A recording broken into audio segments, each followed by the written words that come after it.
Hello दोस्तों, आप देख रहे हैं डीएलवी न्यूज़। हम बात करेंगे देश दुनिया की तमाम 25 काम की और महत्वपूर्ण बड़ी खबरों के बारे में। तो आप इस वीडियो को अंत तक जरूर देखें। कमेंट में ये भी बताएं ये वीडियो आप किस शहर राज्य से देख रहे हैं, और अभी तक आपने चैनल को सब्सक्राइब नहीं किया तो कर दीजिए और बेल आइकन को भी प्रेस कर लें ताकि सही समय पर सही खबरें आपके पास सबसे पहले पहुँचें। तो चलिए नजर डालते हैं आज की तमाम बड़ी खबरों पर।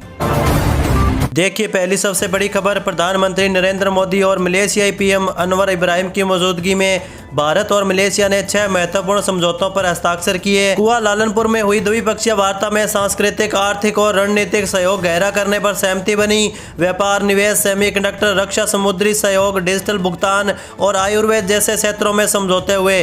इस यात्रा से दोनों देशों के संबंध मजबूत होंगे और नए वाणिज्य दूतावास और केंद्र की भी घोषणा हुई। वहीं अगली बड़ी खबर देखिए, अखिलेश यादव ने एक फिल्म को लेकर ब्राह्मणों के अपमान पर भाजपा की आलोचना की। उन्होंने आरोप लगाया कि भाजपा एक समुदाय के लोगों का इस्तेमाल उसी समुदाय को निशाना बनाने और अपमानित करने के लिए करती है। अखिलेश यादव ने ऐसी फिल्मों को रोकने का आह्वान किया, भले ही निर्माताओं को आर्थिक नुकसान हो। उन्होंने अमेरिका के साथ व्यापार समझौते को किसानों के खिलाफ भी बताया।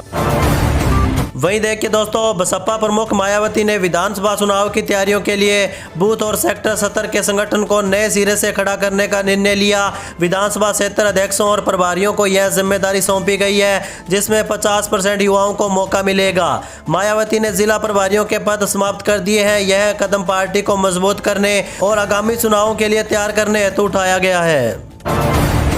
चलिए अगला अपडेट देखिए, बिहार सरकार ने भूमि सुधार जन कल्याण संवाद 2025 के बाद भूमि विवादों में पुलिस की भूमिका पर नए दिशा निर्देश जारी किए हैं। ये निर्देश थाना सत्र पर प्रभावी हस्तक्षेप, कानून व्यवस्था बनाए रखने और नागरिकों को त्वरित राहत देने के उद्देश्य से है। पुलिस अब दखल, कब्जा या निर्माण की अनुमति नहीं देगी, केवल सक्षम प्राधिकारी के आदेश पर ही कार्रवाई करेगी।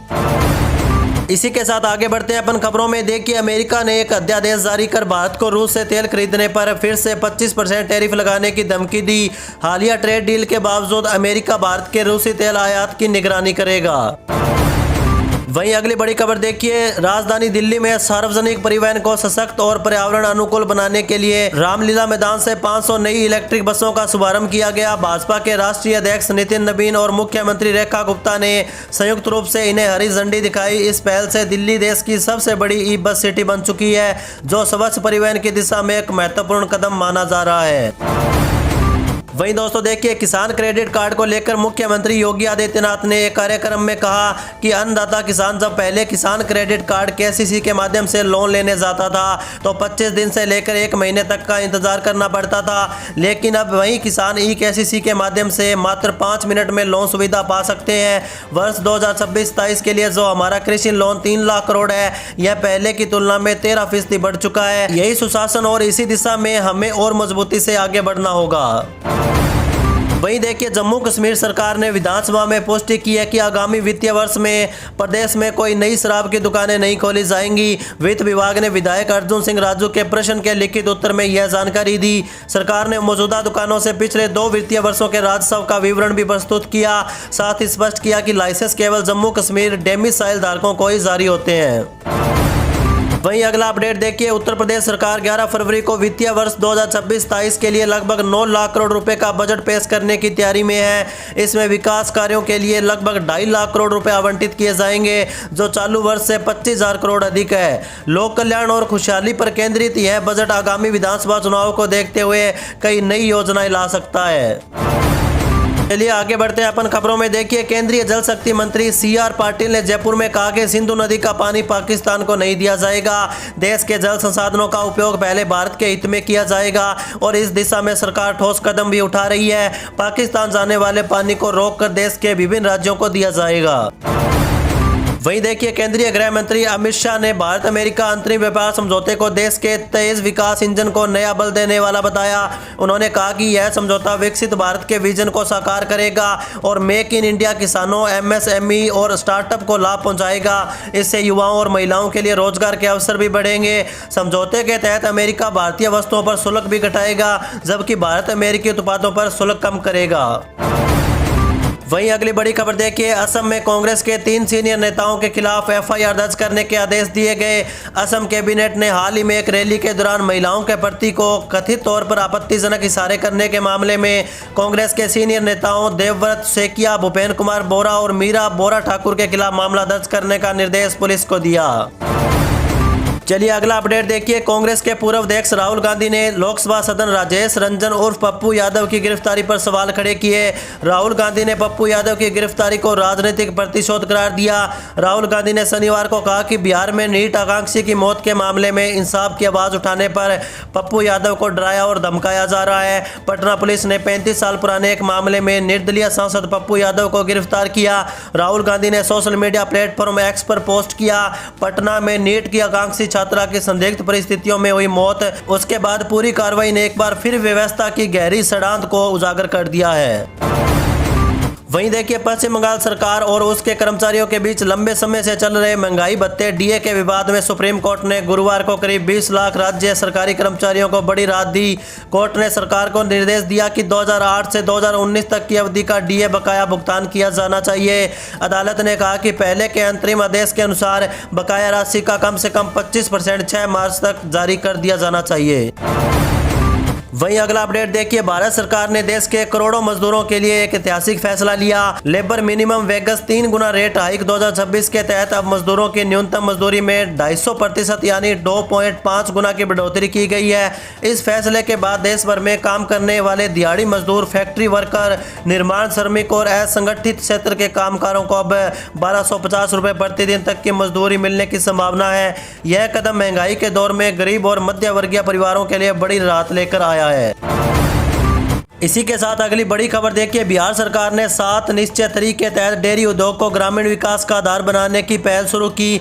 हर गांव में दूध उत्पादन समिति गठित होगी ताकि पशुपालकों को उचित मूल्य मिल सके। सुधा बिक्री केंद्र अब सभी पंचायतों तक पहुंचेंगे, जिससे ग्रामीण उपभोक्ताओं को उत्पाद आसानी से मिलेंगे। यह योजना महिलाओं को रोजगार और पलायन रोकने में सहायक होगी, जिससे ग्रामीण अर्थव्यवस्था मजबूत होगी।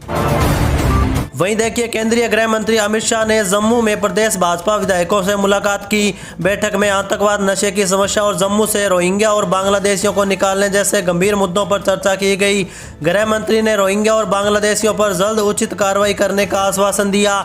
उन्होंने भाजपा को जमीनी सतह पर मजबूत होने और लोगों की समस्याओं को प्रभावी ढंग से उठाने का निर्देश दिया। वीडीजी को आधुनिक हथियार देने पर भी बात हुई। चलिए आगे बढ़ते हैं अपन खबरों में। देखिए, सरकार ने लाडकी बहन योजना के लिए लाभार्थी महिलाओं द्वारा की गई ई-केवाईसी में हुई गलतियों को सुधारने की समय सीमा को 31 मार्च 2026 तक बढ़ा दिया है। राज्य सरकार की महिला और बाल विकास विभाग ने शुक्रवार को शासनादेश जारी कर ई-केवाईसी में समय सीमा बढ़ाने की जानकारी दी। लाभार्थियों और क्षेत्रीय कार्यालयों से लगातार मिल रही शिकायतों और मांग को देखते हुए विभाग ने ऑनलाइन ई-केवाईसी सुधार की सुविधा फिर से खोलने का फैसला लिया। वहीं अगली बड़ी खबर देखिए, भारत और अमेरिका के बीच हुए व्यापार समझौते की रूपरेखा जारी कर दी गई है। दोनों देशों ने अंतरिम व्यापार समझौते का ढांचा तय किया और इस पर संयुक्त बयान जारी कर दिया है, जिससे दोनों देशों के आर्थिक रिश्तों को नई दिशा मिलने की संभावना के तौर पर देखा जा रहा है। अंतरिम व्यापार समझौते के इस ढांचे में अमेरिका ने भारतीय उत्पादों पर टैरिफ में बड़ी कटौती की, जिससे निर्यात, रोजगार और एमएसएमई सेक्टर को बढ़ावा मिलने की उम्मीद है। दूसरी ओर भारत ने कृषि और डेयरी जैसे संवेदनशील क्षेत्रों की सुरक्षा भी बरकरार रखी। अमेरिका ने भारतीय सामान पर टैरिफ 50% से घटाकर 18% किया गया, जिससे भारत के निर्यातकों को बड़ा बाजार मिलेगा। अमेरिका का लगभग $30 ट्रिलियन का बाजार अब एमएसएमई, किसानों और मछुआरों के लिए खुला। निर्यात बढ़ने से लाखों नए रोजगार खासकर महिलाओं और युवाओं के लिए पैदा होंगे, जिसमें जेनेरिक दवाएं, हीरे जवाहरात और विमान के पुर्जे पर टैरिफ 0% रहेगा। टेक्सटाइल, रेडीमेड कपड़े, चमड़ा, जूते, plastic, rubber, organic chemical, home decor और हस्तशिल्प और कुछ मशीनरी में अवसर बढ़ेंगे। गेहूं, चावल, मक्का, दूध, पनीर, पोल्ट्री और अन्य संवेदनशील उत्पादों में कोई समझौता नहीं हुआ। अमेरिका के कृषि और औद्योगिक सामान पर टैरिफ घटाए जाएंगे, जैसे मेवे, फल, सोयाबीन तेल, शराब और पशुहार जैसे। डेटा सेंटर में इस्तेमाल होने वाले जीपीयू, अन्य तकनीकी सामान और डिजिटल व्यापार में सहयोग बढ़ेगा।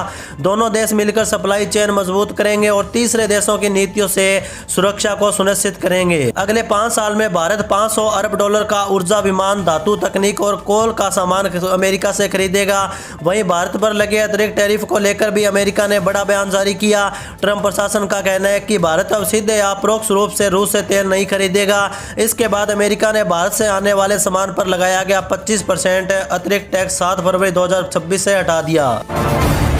वहीं देखिए, मुख्यमंत्री सुखविंदर सिंह सुक्खू ने घोषणा की है कि हिमाचल प्रदेश सरकार अगले 2 वर्षों में हाई एंड टेक्नोलॉजी पर 3000 करोड़ रुपए खर्च करेगी। स्वास्थ्य सेवाओं में सुधार के लिए चमियाना और टांडा में रोबोटिक सर्जरी शुरू की गई है, जबकि सभी मेडिकल कॉलेजों में 3 टेस्ला MRI मशीनें लगेंगी। विधायकों की प्राथमिकता बैठक में सिरमौर में बस सेवा और विधायक निधि के मुद्दों पर भी चर्चा की गई। चलिए आगे बढ़ते हैं अपन खबरों में। देखिए, बजट 2026 में इनकम टैक्स स्लैब में बदलाव नहीं हुआ, लेकिन 1 अप्रैल 2026 से नया इनकम टैक्स एक्ट लागू होगा। यह लेख आपकी ITR फाइलिंग पर इसके 7 प्रमुख प्रभावों को बताता है। इसमें revise ITR deadline, share buyback पर capital gain tax, updated return के नियम और विदेशी संपत्ति खुलासा योजना जैसे महत्वपूर्ण बदलाव शामिल होंगे।